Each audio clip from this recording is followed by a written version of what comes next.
Comedy ಕಿಲಾಡಿಗಳು ಖ್ಯಾತಿಯ ಸೂರಜ್ ಅವರು ನಮ್ಮ ಜೊತೆ ಇದ್ದಾರೆ. ಬನ್ನಿ ಅವ್ರನ್ನ ಮಾತಾಡ್ಸೋಣ. ಹೇಗಿದ್ದೀರಾ ಸೂರಜ್ ಅವರೇ? Super fantastic. ನೀವು ಹೇಗಿದ್ದೀರಾ? ನಾವು ಕೂಡ ಚೆನ್ನಾಗಿದ್ದೀವಿ. ಲವ್ಲಿ ಸಿನಿಮಾದಲ್ಲಿ ನಿಮ್ಮ ಪಾತ್ರ ಏನು? ಲವ್ಲಿ ಸಿನಿಮಾದಲ್ಲಿ ನನ್ನ ಪಾತ್ರ ಏನು ನಿಮ್ಮ ಪ್ರಶ್ನೆ ಅಲ್ವಾ? ಹೌದು. ಏನಿಲ್ಲ, ಈ ಥರ ನೀವೇನು ಆಫೀಸ್ ನೋಡ್ತಿದ್ದೀರಾ, ಈ ಥರದ ಆಫೀಸಲ್ಲಿ ನಾನು ವರ್ಕ್ ಮಾಡ್ತಿರ್ತೀನಿ, ವಸಿಷ್ಠ ನಾನು ವರ್ಕ್ ಮಾಡ್ತಿರ್ತಾರೆ. ಸೊ ಸಾಧು ಸರ್ ಎಂಟ್ರಿ, ಸರ್ ಮ್ಯಾನೇಜರ್ ಆಗಿ ಹೊಸದಾಗಿ ಬರ್ತಾರೆ. ಸೊ ಅಲ್ಲಿ ಒಂದಿಷ್ಟು ಫನ್ಗಳು ನಡೀತದೆ, ಒಂದಿಷ್ಟು ಲವ್ ಸ್ಟೋರಿ ನಡೀತದೆ, ಒಂದಿಷ್ಟು ಅದೇ ನಾನೊಂದು ಹುಡುಗಿ ಕಾಳಾಗ್ತಿರ್ತೀನಿ. ಸೊ ಒಂದು ಟ್ರಯಾಂಗಲ್ ಲವ್ ಸ್ಟೋರಿ ನಡೀತಿರುತ್ತೆ. ಸೊ ಅದೇ ಫನ್. ಹುಡುಗಿ ಸಿಕ್ಲಾ? ನಮ್ಗೆ ಎಲ್ಲಿ ಮೇಡಮ್ ಸಿಗುತ್ತೆ, ಎಲ್ಲಿ ಕೊಡ್ತಾರೆ, ಯಾರು ಬಿಟ್ಟು ಕೊಡ್ತಾರೆ ನಮಗೆ? ಇಲ್ಲ, ನಾನು ಕೇಳದ್ನಲ್ಲ, ಫುಲ್ ಹುಡುಗಿರೆಲ್ಲ ಪ್ರಪೋಸ್ ಎಲ್ಲ ಮಾಡ್ತಾ ಇದ್ದಾರೆ, ಸೂರಜ್ ಅವ್ರು ಸಿಗ್ತಾ ಇಲ್ಲ ಹೀಗೆಲ್ಲ ಹೇಳ್ತಾ ಇದ್ರು, ಕಂಪ್ಲೇಂಟ್ ಎಲ್ಲ ಮಾಡ್ತಾ ಇದ್ರು ಹುಡುಗಿರು. ನಿಜ? ಹೌದು ಸರ್. ನಿಜನಾ? ನಿಜವಾಗ್ಲೂ. ನೋಡಿ, ಅಂದರೆ ನಂಬರ್ ಕಳಿಸಿ, ಯಾರು ತೋರಿಸಿ, ಯಾರು ಹೇಳಿ ಪ್ಲೀಸ್ ಹಂಗಿದ್ದು ದಯವಿಟ್ಟು ಹೇಳಿ. ನೀವು ಹಿಂಗೆ ಹೇಳಿದ್ರೆ ಹೆಂಗೆ? ನಿಮಗೆ ಒಳ್ಳೆ ಲವ್ ಸ್ಟೋರಿ ಇದೆ, ಫ್ಲ್ಯಾಶ್ ಬ್ಯಾಕ್ ಎಲ್ಲ ಚೆನ್ನಾಗಿದೆ, ಕೇಳಿದ್ರೆ ಅಳು ಬರುತ್ತೆ, ಹಿಂಗೆಲ್ಲ ಹೇಳಿದ್ರು. ನೀವು ನೋಡಿದ್ರೆ ನಂಬರ್ ಕಳಿಸಿ ಅಂತ ಹೇಳ್ತಿದ್ದೀರಾ ನನಗೆ. ನಂಗೆ ಅದು ಯಾರು ಹೇಳಿದ್ರು ಗೊತ್ತಾಗಲ್ಲ ನಂಗೆ. ಆ ಥರ ನಮಗೆಲ್ಲ ಮೇಡಮ್ ಸಿನಿಮಾದಲ್ಲಾಗಲಿ ರಿಯಲ್ ಲೈಫಲ್ಲಿ ನಮಗೊಂದು ಅದು ಬಿಟ್ಟು ಕೊಟ್ಟವ್ರು ಇದ್ದಾರ ನೋಡಿ. ಅವ್ರು ನಿಂತಿದ್ದಾರೆ, ಅಣ್ಣ ನೋಡಿ ಅವರಿಗೆ ನಾವು ಸುಮ್ಮನೆ ಅಣ್ಣ ನಂದು ಅಂತ, ನಮ್ದಲ್ಲ, ಅದು ಅವ್ರದ್ದೇ. ಸರಿ ಹೋಗ್ಲಿ. ಇವಾಗ ಇವ್ರು ಹೇಳಿದ್ದು ಬೇಡ, ಇವ್ರು ಹೇಳಿದ್ ಬೇಡ. ಇವಾಗ ನಾನೇ ಕೇಳ್ತಿದ್ದೀನಿ, ನಿಮ್ಮ ನಿಜ ಜೀವನದ ಲವ್ ಸ್ಟೋರಿ ಬಗ್ಗೆ ಹೇಳಿ. ಯಾವ್ದು ಹೇಳಿ? ಲವ್ ಸ್ಟೋರಿ ತುಂಬಾ ಇದೆ. ಲವ್ ಮತ್ತೆ ಹುಡುಗಿನೂ ಇದನ್ನ ತುಂಬಾ ಇದೆ. ಅದೇ ನಂದು ಈಗ ನೋಡಿ, ನಾನು ನಿಮ್ಮನ್ನು ಲವ್ ಮಾಡ್ಬೋದು, ನೀವು ನನ್ನ ಲವ್ ಮಾಡ್ತೀರಾ? ಇಲ್ಲ, ನಮ್ದಿದ್ದಾರೆ ತುಂಬಾ ಇದೆ ಲವ್. ನಾನು ಎಲ್ಲರೂ ನೋಡಿದ ತಕ್ಷಣ ಲವ್ ಆಗುತ್ತೆ. ನೋಡಿ, ಅವರೊಬ್ಬರು ನಿಂತಿದ್ದಾರೆ, ಅವ್ರ ಮೇಲೆ ಲವ್ ಆಗುತ್ತೆ, ಅವ್ರನ್ನ ಲವ್ ಮಾಡ್ತಾರ? ಇಲ್ಲ. ಇವಾಗ ಸರಿ ಆಯ್ತು, ಸಾಧು ಸರ್ ಜೊತೆ ಆಕ್ಟ್ ಮಾಡಿದ್ದೀರಾ, ಮತ್ತೆ ವಸಿಷ್ಠ ಸರ್ ಜೊತೆ ಆಕ್ಟ್ ಮಾಡಿರೋ ಅನುಭವ ಹೇಗಿತ್ತು ನಿಮಗೆ? ಅನುಭವ ಸೂಪರ್ ಅನುಭವ. ಅಂದರೆ ಒಂದು ಆರ್ಟಿಸ್ಟ್ಗೆ ಒಂದು ಆಸೆ ಇದ್ದೇ ಇರುತ್ತಲ್ವ, ಅವ್ರ ಜೊತೆ ಆ್ಯಕ್ಟ್ ಮಾಡಬೇಕು, ಇವ್ರ ಜೊತೆ ಆ್ಯಕ್ಟ್ ಮಾಡಬೇಕು, ದೊಡ್ಡ ಏನೊಂದು ಆ್ಯಕ್ಟ್ ಇರುತ್ತೆ, ಏನೊಂದು ಆಸೆ ಇರುತ್ತೆ. ಸೊ ಅದು ಫುಲ್ಫಿಲ್ ಆದಾಗ ಏನೋ ಒಂಥರ ಖುಷಿ. ಫುಲ್ಫಿಲ್ ಆದಾಗಿಂತ ನಮಗೆ ಗೊತ್ತಿರಲ್ಲ ವಾಟ್ ನೆಕ್ಸ್ಟ್ ಯಾವ ಸಿನಿಮಾ ಬರುತ್ತೆ, ಯಾವ ಕಥೆ ಬರುತ್ತೆ, ಯಾವ ಡೈರೆಕ್ಟರ್ ಇರ್ತಾರೆ, ಯಾರು ಆ್ಯಕ್ಟರ್ ಇರ್ತಾರೆ, ಗೊತ್ತಿರಲ್ಲ. ಅದು ಈ ಥರ ಸಿಕ್ಕಿದಾಗ, ಸಾಧು ಸರ್, ವಸಿಷ್ಠ ಅವ್ರ ಕಾಮೆಂಟ್ ಸಿಕ್ಕಿದಾಗ ಏನು ನನಗಂತೂ ಫೋನ್ ಮಾಡಿದ ತಕ್ಷಣ ನಾನು ಏನು ಯೋಚನೆ ಮಾಡಿಲ್ಲ. ಸರ್ ನಾನು ಬರ್ತೀನಿ, ಈಗಲೇ ಬರಬೇಕಾದ್ರೆ ಈಗಲೇ ಬರ್ತೀನಿ ಎಲ್ಲ ಹೇಳ್ತೀವಿ, ಹೋಗಿ ಬನ್ನಿ. ಶೂಟಿಂಗ್ ಇದ್ದಾಗ ಹೋದೆ, ಸಾಧು ಸರ್ ಜೊತೆ ಆ್ಯಕ್ಟ್ ಮಾಡಿದ್ರೆ ಒಂಥರ ಭಯ ಇತ್ತು, ಟೆನ್ಷನ್ ಇತ್ತು. ಹೇಗೆ ಅವರು ಲೆಜೆಂಡ್, ಅವರು ಹಿಂಗೆ ಏನಾಯ್ತು. ಬಟ್ ಅವರೆಲ್ಲೂ ಆ ಥರ ತೋರಿಸ್ಲಿಲ್ಲ ಆ್ಯಕ್ಟ್ ಮಾಡಬೇಕಾದ್ರೆ. ಅವರೊಬ್ಬರು ಹಿರಿಯ ನಟರು, ಸಾಧು ಕೋಕಿಲ ಸರ್, ಏನಿರಲಿಲ್ಲ, ನಮ್ಮ ಥರನೇ ಸಿಂಪಲಾಗಿ ನಮ್ಮ ಜೊತೆ ಮಾತಾಡಿಕೊಂಡು, ನಮ್ಮ ಜೊತೆ ಅಡ್ಜಸ್ಟ್ ಆಗಿ, ನಮ್ಮದೇನು ಕರೆಕ್ಷನ್ ಇದ್ದರು ಹೇಳ್ತಾ ತುಂಬ ಪ್ರೀತಿಯಿಂದ ಮಾಡೋದು. ಸೊ ನನಗೆ ಭಾಳ ಈಸಿ ಆಯಿತು ಅವ್ರು ಆ್ಯಕ್ಟ್ ಮಾಡೋದು. ಅವರಷ್ಟೇ, ವಸಿಷ್ಠನು ಅಷ್ಟೇ, ಅವ್ರದ್ದು ಸೂಪರ್ ಅವರಿಗೂ. ಇವಾಗ ನಾನು ನಿಮಗೆ ಕಾಮಿಡಿ ಮಾಡೋದು ಆ್ಯಸ್ ಆರ್ಟಿಸ್ಟ್ ಆಗಿ, ಕಾಮಿಡಿ ಮಾಡಿ ಜನನ ನಗಿಸೋದು ಕಷ್ಟನಾ ಅಥವಾ ಎಮೋಷ್ನಲ್ ಡೈಲಾಗ್ ಹೇಳಿ ಅಳಿಸೋದು ಕಷ್ಟನಾ? ಯಾವುದು ಅಂತ ಕಷ್ಟ ಇಲ್ಲ, ಬಟ್ ಅಳಿಸೋದೇ ಕಷ್ಟ ಅನಿಸುತ್ತೆ. ಯಾಕಂದ್ರೆ ನಾನೆಷ್ಟು ಅಳಿಸ್ತರು, ನಾನು ಹತ್ತರು ಬಿದ್ದು ಸತ್ರು ಯಾರು ಅಳಲ್ಲ ಅನ್ಸುತ್ತೆ, ಸುಮ್ಮನೆ ನಗ್ತಾರೆ, ಅದೊಂದು ಭಯ. ಹಾಗಿದ್ರೆ ಇವಾಗ ನಾನು ಅಳಿಸಿ ಟ್ರೈ ಮಾಡಿ. ನೀವು ಅಳಲ್ಲ? ಇಲ್ಲ, ಟ್ರೈ ಮಾಡಿ. ಅಳ್ತೀರಾ? ಅಳಿಸಿ ಟ್ರೈ ಮಾಡಿ. ಇವಾಗ ಎಷ್ಟೋ ಜನ ನಗ್ಸಿದ್ದೀರಾ ಅಲ್ವಾ, ಇವಾಗ ಅಳಿಸಿ. ಇದೇನ್ರಿ ಇದು? ಹಿಂಗ್ ಮಾಡಿ ಹಿಂಗ್ಸಲ್ ಬದುಕೋದು ನಾವು, ಈ ತರ ಅಳಿಸಿ ಅಂತ. ಹೌದು, ಬಂದು ಇವಾಗ ಎರಡು ಕಷ್ಟನೇ. ಎರಡು ಆರ್ಟಿಸ್ಟ್ ಕೈಲಿ ಏನ್ ಬೇಕಾದ್ರೂ ಮಾಡೋ ಸಾಧ್ಯತೆ ಇದೆ ಅಲ್ವಾ. ಸೊ ಇವಾಗ ನೀವು ನಗ್ಸಿದ್ದೀರಾ, ನಮ್ಗೆ ಗೊತ್ತು ನೀವು ಒಳ್ಳೆ ಕಾಮಿಡಿ ಆರ್ಟಿಸ್ಟ್. ನಗಲ್ಲ, ಅದು ನನಗೆ ಗೊತ್ತು. ನಾನು ಏನ್ ಮಾಡಿದ್ರೆ ಹಿಂಗೆ ನಗ್ತೀರ ನೀವು ಅಲ್ವಾ? ನೀವು ಅಳ್ತೀರ ಕೂತ್ಕೊಂಡು. ಯಾರಿಗೆ ಇಷ್ಟ ಆಗಲ್ಲ ಹೇಳಿ ಅಲ್ವಾ? ಅದ್ರಲ್ಲೂ ಹುಡುಗಿ ಗೆಟಪ್ ಹಾಕಿಟ್ಟು ಸೂರಜ್ ಅವರೆಲ್ಲ ಹೋಗ್ಬಿಡ್ತಾರೆ. ಇದು ಕಾಂಪ್ಲಿಮೆಂಟ್. ನಿಮಿಷ ಎಲ್ಲಿ ಹೋಗ್ತಾರೆ ಅಂದ್ರೆ ಎಲ್ಲಿ ಹೋಗ್ತೀನಿ ಮೇಡಮ್? ಲೇಡಿ ಅಲ್ಲ ಸರ್, ಜನರ ಮನಸ್ಸಿಗೆ ಹೋಗ್ತೀನಿ. ಆ ಥರ ನಾನು ಹಂಗೆ ಹೇಳಿದ್ದು. ಒಳ್ಳೆ ಅವ್ರು ಲೇಡಿ ಗೆಟಪ್ ಹಾಕಿದ್ರೆ ಸೂರಜ್ ಎಲ್ಲೋ ಹೋಗ್ಬಿಡ್ತಾರೆ. ಏನು ರಾಂಗ್ ಇನ್ಫಾರ್ಮೇಶನ್ ಕೊಡ್ತಿದ್ರ ಮೇಡಮ್? ನಾರ್ಮಲ್ ಆಗೇ ನಗಿಸ್ತೀರಾ ಅಲ್ವಾ, ಲೇಡಿ ಗೆಟಪ್ ಹಾಕ್ದಾಗಂತೂ ಇನ್ನು ಜಾಸ್ತಿ ನಗಿಸ್ತೀರಾ. ಆತರ ಅಂದ್ರೆ ನಾನೀಗ ಸೀರೆ ಬ್ಲೌಸ್ ಹಾಕೊಂಡೆ ಬರಲಾಗಂದ್ರೆ ನೀವು ಲಾಸ್ಟ್ ಇದೇ ಡೈಲಾಗ್ ಹೇಳಿದ್ರಿ ನನಗೆ. ಇವಾಗ ನೀವು ಕಾಮಿಡಿ ಆರ್ಟಿಸ್ಟ್ ಆಗಿ ನಿಮ್ಮನ್ನ ಬಿಟ್ಟು ಎಷ್ಟೊಂದು ಕಾಮಿಡಿ ಆರ್ಟಿಸ್ಟ್ಗಳಿದ್ದಾರೆ, ಚಿಕ್ಕಣ್ಣ ಆಗಿರ್ಬೋದು, ಸಾಧು ಸರ್ ಆಗಿರ್ಬೋದು, ಹೀಗೆ ತುಂಬ ಜನ ಇದ್ದಾರೆ. ಇಷ್ಟು ಜನಗಳಲ್ಲಿ ನಿಮಗೆ ಯಾರು ಇಷ್ಟ ಆಗ್ತಾರೆ, ಇನ್ಸ್ಪೈರ್ ಆಗ್ತಾರೆ? ಖಂಡಿತವಾಗಿಯೂ ನೀವು ಹೇಳಿದ್ರೆ ಸರ್, ಜಗ್ಗೇಶ್ ಸರ್, ಸಾಧು ಸರ್, ಚಿಕ್ಕಣ್ಣ, ಕುರಿ ಪ್ರತಾಪಣ್ಣ, ಸೊ ತುಂಬ ಜನ ಇದ್ದಾರೆ ಅದರಲ್ಲಿ ಇನ್ಸ್ಪೈರ್ ಆಗೋದು. ಸೊ ಸ್ಪೆಷಲಿ ನಾನು ಚಿಕ್ಕ ವಯಸ್ಸಿಂದನೂ ಇವ್ರು ನೋಡ್ಕೊಂಡು ಬಂದಿರೋದಪ್ಪ. ಸೊ ಇವರೇ ಇನ್ಸ್ಪೈರ್ ನನಗೆ. ಯಾಕಂದರೆ ಈಗ ಜಗ್ಗೇಶ್ ಸರ್ ಆಗಲಿ, ಅವರು ಈಗ ತುಂಬ ಒಂಥರ ಶೋ ಮಾಡಿದಾಗಲಿಂದ ಅವರು ಒಂಥರ ತುಂಬ ಹತ್ತಿರ, ತುಂಬ ಒಂಥರ ಕನೆಕ್ಷನ್ ಅವ್ರ ಜೊತೆ. ಅಂದರೆ ಅವರು ಎಕ್ಸ್ಪೀರಿಯನ್ಸೇ ಒಂಥರ ಯೂಜ್ ದೊಡ್ಡದು. ಅವ್ರದ್ದೊಂದು ಎಕ್ಸ್ಪೀರಿಯನ್ಸ್ ಕೇಳಿದಾಗ ಒಂಥರ ಭಾಳ ಇನ್ಸ್ಪಿರೇಷನ್ ಆಗುತ್ತೆ, ಭಾಳ ಇನ್ಸ್ಪೈರ್ ಆಗುತ್ತೆ. ನಾನು ಬೋರಾದಾಗ ಆ್ಯಕ್ಚುಲಿ ಇವ್ರದ್ದೇ ವೀಕೆಂಡ್ ವಿತ್ ರಮೇಶ್ ಎಪಿಸೋಡ್ ನೋಡ್ತಿರ್ತೀನಿ. ಎಲ್ಲರದ್ದು, ಜಗ್ಗೇಶ್ ಸರ್ದು, ಸಾಧು ಸರ್ದು, ಚಿಕ್ಕಣ್ಣಂದು. ಸೊ ಇಷ್ಟು ಬೇಜಾರಾಗುತ್ತೆ ಅಂದರೆ ಒಂಥರ ಅಷ್ಟೇ ಖುಷಿ ಆಗುತ್ತೆ ಆ ಸಕ್ಸಸ್ ಅವ್ರು ನೋಡಿದಾಗ. ಸೊ ಇವರೇ ಇನ್ಸ್ಪಿರೇಷನ್ ಆಗಿ. ಸೆಟ್ಟಲ್ಲಿ ಸಾಧು ಸರ್ ಮತ್ತು ನಿಮ್ಮದು ಕಾಂಬಿನೇಷನ್ ಇದ್ದಾಗ ಯಾವ ಸೀನ್ ಜಾಸ್ತಿ ನಕ್ಕಿದ್ದಾಗಲಿ, ಒಂದೊಳ್ಳೆ ನೆನಪಿರುವಂಥ ಘಟನೆ ಆಗಿದ್ದಾಗಲಿ ಯಾವುದಾಗಿತ್ತು? ಇಲ್ಲ, ಎಲ್ಲ ಸೀನ್ ಚೆನ್ನಾಗಿತ್ತು. ಎಲ್ಲ ಸೀನ್ನೇ ನಗ್ನಗ್ತಾನೆ ಮಾಡಿದ್ವಿ. ಒಂದು ಸೀನ್ ಅಂದ್ರೆ ನಾನು ನಿಮಗೆ ಫಸ್ಟ್ ಸೀನ್ ಎಕ್ಸ್ಪ್ಲೇನ್ ಮಾಡಬೇಕು. ಸೊ ಸಿನಿಮಾ ನೋಡಿ, ನೀವು ಸಿನಿಮಾ ನೋಡಿದ್ರೆ ನೀವು ಪಕ್ಕ ಖುಷಿ ಪಡ್ತೇವೆ. ಗೊತ್ತಾಯ್ತು ನನಗೆ ಗೊತ್ತಾಯ್ತು. ಈ ಕ್ವಶನ್ಗೆ ಆನ್ಸರ್ ಮಾಡೋಕ್ಕೆ ನಿಮ್ಗೆ ಇಷ್ಟ ಇಲ್ಲ ಅಂತ. ಇಷ್ಟ ಇಲ್ಲ ಅಂತಲ್ಲ, ಗೊತ್ತಾಯ್ತು ನನಗೆ ಬಿಡಿ. ಹೌದು, ಇಷ್ಟ ಇಲ್ಲ ಏನೀಗ?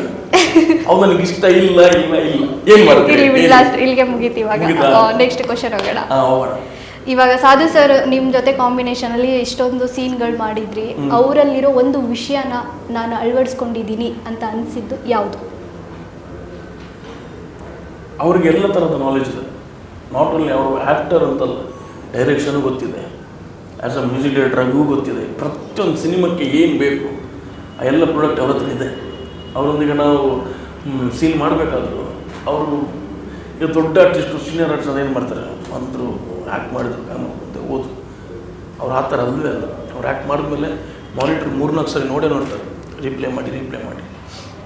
ಆಮೇಲೆ ಶಾರ್ಟ್ ಅವ್ರು ಹೇಳ್ತಾರೆ, ಕೆಲವೊಂದು ಶಾರ್ಟ್ ಕಟ್ ಈ ಥರ ಬೇಡ, ಇನ್ನೊಂದು ಶಾರ್ಟಿಂಗ್ ತೊಗೊಳ್ಳಿ, ಪಂಚ್ ಆಗುತ್ತೆ. ಡೈರೆಕ್ಟಾಗಿ ಕೊಟ್ಟಿರ್ತಾರೆ, ಪಂಚ್ ಆಗಲ್ಲ.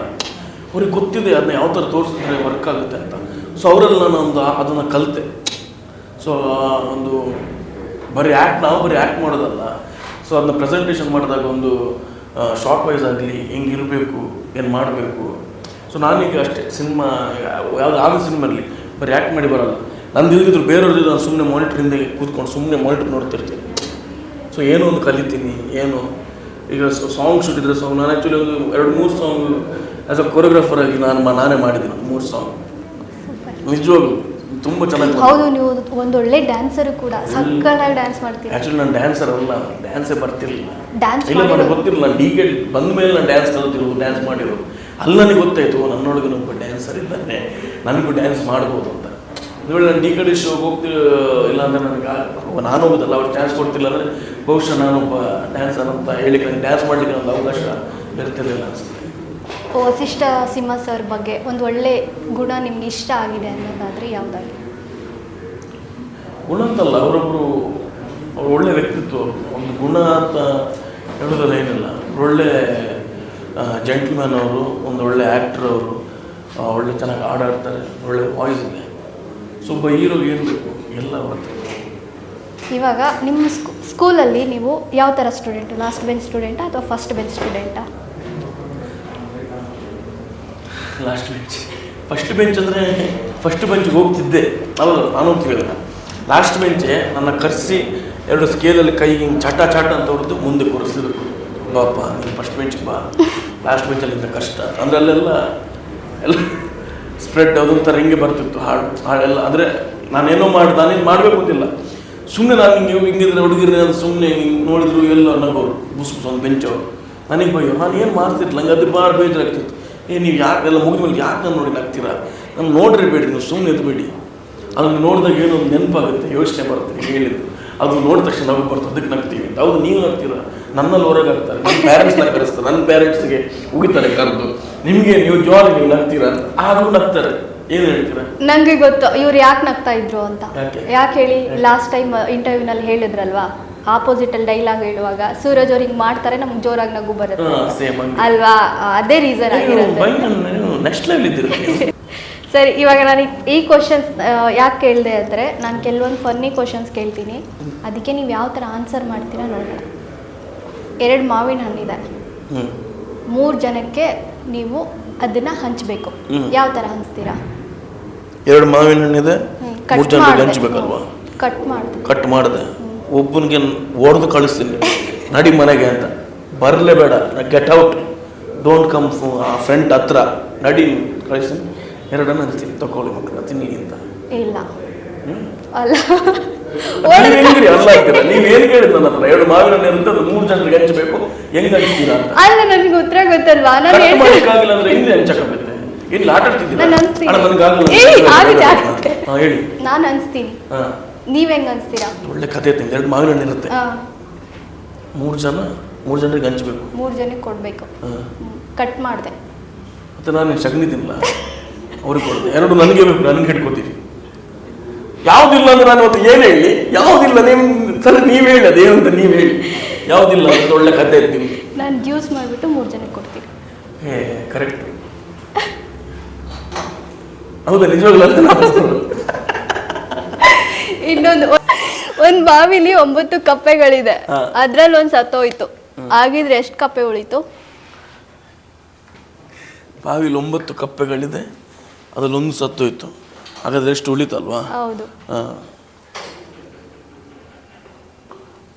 ಬಾವಿಲಿ 9 ಕಪ್ಪೆ ಇದೆ, ಅದ್ರಲ್ಲಿ 1 ಸತ್ತೋಯ್ತು. ಎಷ್ಟು ಕಪ್ಪೆ ಉಳಿತು? ಎಷ್ಟು ಉಳಿತು? ಎಷ್ಟು? ಅಷ್ಟೇ. ಎಷ್ಟು ಉಳಿದಿದೆ ಅಷ್ಟೇ ಉಳಿತು. ಎಷ್ಟು ಉಳಿದಿದ್ರೆ ಅದೇ 9 ಇರುತ್ತಾ? 9ರಲ್ಲಿ 1 ಸತ್ತೋದ್ರೆ ಎಷ್ಟು ಉಳಿಬೇಕು? ಅಷ್ಟೇ ಉಳಿಬೇಕು. ಅದೇ ಎಷ್ಟು ಹೇಳಿ, ನಂಬರ್ ಹೇಳಿ. ಇದೆಲ್ಲ ಬೇಡ, ಎಷ್ಟು ಉಳಿತ ಹೇಳಿ. 8 ಉಳಿತದಪ್ಪ, 1ರಲ್ಲಿ ಸತ್ತದ. ತಪ್ಪು. 9 ಉಳಿದಿರೋದು, ಸತ್ತೋಗಿರೋದು ಅಲ್ಲೇ ಬಿದ್ದಿದೆ.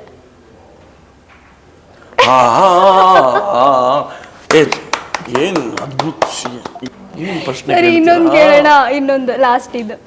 ಗೊತ್ತಾಯ್ತು ನಿಮ್ಗೆ ಹೇಳಕ್ ಆಗಲ್ಲ ಅಂತ, ನಾನ್ ಕೇಳೋ ಕ್ವಶನ್ಸ್ಗೆ ನೀವು ಅಂದ್ರೆ ಅಲ್ಲಿಂದ ತಗೊಬರ್ತಿದ್ರಿ ಕ್ವಶನ್, ಅದು ಆಗ್ತಿಲ್ಲ ನಮ್ಗೆ ಹೇಳಕ್ಕೆ. ಸರಿ, ಹೋಗ್ಲಿ, ಹೇಳಿ. ಒಂದ್ ಬಸ್ಸಲ್ಲಿ ಎಷ್ಟು ಜನ ಕೂತ್ಕೋತಾರೆ? 1 ನಿಮಿಷ. BMTC ಬರುತ್ತಲ್ಲ ಅಣ್ಣ, 1 ನಿಮಿಷ, ನಾನು ಹೋಗಿ ಕೌಂಟ್ ಮಾಡಿ ಬರ್ತೇನೆ. ಸೀಟ್ ಎಷ್ಟಿದೆ, ಎಷ್ಟು ಜನ ಕೂತಿದ್ದಾರೆ ಅಂತ ನೋಡ್ಕೊಂಡು ಬರ್ತೀನಿ. ಹೇಳಿ, ಎಷ್ಟು ಜನರಿಗೆ ಕೂರ್ಬೋದು ಅಷ್ಟು ಜನ ಕೂರ್ತಾರೆ. ಇದು ಹೇಳಿ. ಅದೇ ಎಷ್ಟು ಜನ ಕೂರ್ಬೋದು ಅಷ್ಟು ಜನ ಕೂರ್ತಾರೆ ಬಸ್ಸಲ್ಲಿ. ನೀಟಾಗಿ ಹೇಳಿ. ಅಂದ್ರೆ ಈಗ ಹಿಂಗೆ ಸರಿಯಾಗಿ ಹೇಳಿ. ನಾನು ಆನ್ಸರ್ಗೆ ಕ್ವಶನ್ಗೆ ಆನ್ಸರ್ ಸರಿಯಾಗಿ ಹೇಳಿ. ಒಂದು ಬಸ್ಸಲ್ಲಿ ಎಷ್ಟು ಜನ ಕೂರ್ಬೋದು? Good question. ಮುಂದೆ ಆನ್ಸರ್ ಹೇಳಿ.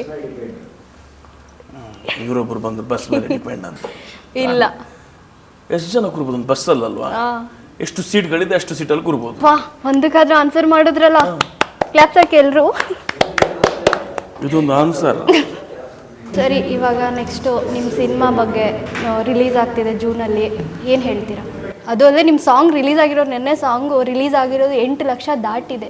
ಒಂದು ಒಳ್ಳೆ ಹಿಟ್. 15 ಲಕ್ಷ ನೀವು ನೋಡಿದ್ದು 3 ದಿನ ಹಿಂದೆ, ಈಗ 15 ಲಕ್ಷ ದಾಟಿದೆ. ಹೌದಾ? ಮತ್ತೆ ಒಳ್ಳೆ ಸಕ್ಸಸ್ ತಾನೆ. ಹೇಳಿ, ಏನು ಹೇಳ್ತೀರಾ ಅದ್ರ ಬಗ್ಗೆ? ಖುಷಿ ಇದೆ, ಸಾಂಗ್ ಚೆನ್ನಾಗಿ ಬಂದಿದೆ. ಸೊ ಎಲ್ಲರೂ ನೋಡ್ತಿದ್ದಾರೆ, ಸೊ ಶೇರ್ ಆಗ್ತಿದೆ, ಖುಷಿ ಇದೆ. ಜೊತೆಗೆ ಸಿನಿಮಾ ಕೇಳಿದ್ರಿ, ಅದೇ ಲವ್ಲಿ ಸಿನಿಮಾ ಅತಿ ಶೀಘ್ರದಲ್ಲಿ ರಿಲೀಸ್ ಆಗ್ತಿದೆ. ಸೊ ಡೇಟ್ ಇನ್ನೂ ಫಿಕ್ಸ್ ಆಗಿಲ್ಲ. ಸೊ ಸಿನಿಮಾ ಅಂತೂ ತುಂಬ ಚೆನ್ನಾಗಿದೆ, ಫನ್ ಇದೆ, ಫೈಟ್ ಇದೆ, ಲವ್ ಇದೆ, ನಿಮ್ಗೆ ಏನು ಬೇಕು ಎಲ್ಲ ಇದೆ, ಯಾವುದು ಇಲ್ಲ ಅಂತಲ್ಲ. ಸಿನಿಮಾ ಸಕ್ಕತ್ತಾಗಿದೆ. ರಿಲೀಸ್ ಇದ್ದಾಗ ಬನ್ನಿ, ಬಂದು ನೋಡಿ, ಸಿನಿಮಾನ ಸಪೋರ್ಟ್ ಮಾಡಿ, ನಮ್ಮನ್ನು ಆಶೀರ್ವದಿಸಿ, ನಮ್ಮನ್ನು ಗೆಲ್ಲಿಸಿ, ನಿಮ್ಮ ಓಟ್ ಇರಲಿ. ನಿಮಗೂ ನಿಮ್ಮ ಸಿನಿಮಾಗೂ all the best. SS TV cinema ಜಗತ್ತಿನ ಕ್ಷಣ ಕ್ಷಣದ ಸುದ್ದಿಯೊಂದಿಗೆ.